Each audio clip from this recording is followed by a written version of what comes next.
Dragons at Crumbling Castle.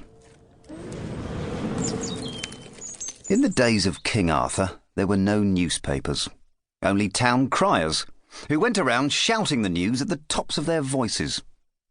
King Arthur was sitting up in bed one Sunday, eating an egg, when the Sunday town crier trooped in. Naturally, there were several of them, a man to draw the pictures, a jester for the jokes, and a small man in tights and football boots who was called the sports page. "Dragons invade Crumbling Castle!" shouted the news crier. This was the headline. And then he said in a softer voice, "For full details, hear page 9. King Arthur dropped his spoon in amazement. Dragons? All the knights were out on quests, except for Sir Lancelot, and he had gone to France for his holidays. The 9th page came panting up, coughed, and said, "Thousands flee for their lives as family of green dragons burn and rampage around Crumbling Castle." "What is King Arthur doing about this?" demanded the editorial crier pompously. "What do we pay our taxes for? The people of Camelot demand action." "Throw them out and give them 4pence each," said the king to the butler. "Then call out the guard." Footnote. In the days of King Arthur, this was a lot more money than it seems today. It would buy, at least a cup of mead and a hunk of goat's meat. End of footnote. Later that day, he went out to the courtyard. "Now then, men," he said, "I want a volunteer." Then he adjusted his spectacles. The only other person in the courtyard was a small boy in a suit of mail much too big for him.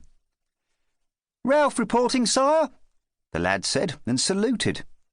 "Where's everyone else?" "Tom, John, Ron, Fred, Bill and Jack are away sick," said Ralph, counting on his fingers. "Then William, Bert, Joe and Albert are on holiday.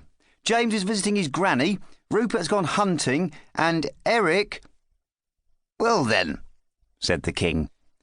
"Ralph, how would you like to visit Crumbling Castle? Nice scenery, excellent food, only a few dragons to kill. Take my spare suit of armour. It's a bit roomy, but quite thick." So Ralph got on his donkey and trotted over the drawbridge, whistling, and disappeared over the hills. When he was out of sight, he took off the armour and hid it behind a hedge, because it squeaked and was too hot, and put on his ordinary clothes. High on a wooded hill sat a mounted figure in coal-black armour. He watched the young boy pass by, then galloped down after him on his big black horse. "Halt in the name of the Friday night!" he cried in a deep voice, raising his black sword. Ralph looked round. "Excuse me, sir," he said. "Is this the right road to Crumbling Castle?" "Well, yes, actually it is," said the knight, looking rather embarrassed, and then he remembered that he was really a big bad knight, and continued in a hollow voice, "But you'll have to fight me first." Ralph looked up in amazement as the Black Knight got off his horse and charged at him, waving his sword. "Yield!" the knight yelled. Then he got his foot stuck in a rabbit hole and tripped over in a great clatter, like an explosion in a tin factory. Bits of armour flew everywhere. There was silence for a moment, and then the helmet unscrewed itself, and Ralph saw that the Friday Knight himself was a very small man indeed, or at least he had a very small head. "Sorry," said the knight. "Can I try again?" "Certainly not," said Ralph, and unsheathed his rusty sword. "I've won. You've fallen over first." Footnote. That's how it went in those days. The first knight to fall over lost the fight. I bet you all knew that. End of footnote.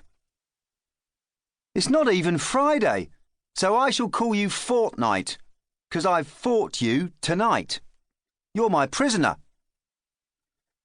There was a great deal of clanking inside the armour, and then Fortnight climbed out through a trapdoor in the back. His ferocious black armour was 3 times as big as he was, So Ralph continued his journey to Crumbling Castle on his donkey, followed by Fortnight the Friday night on his great black charger.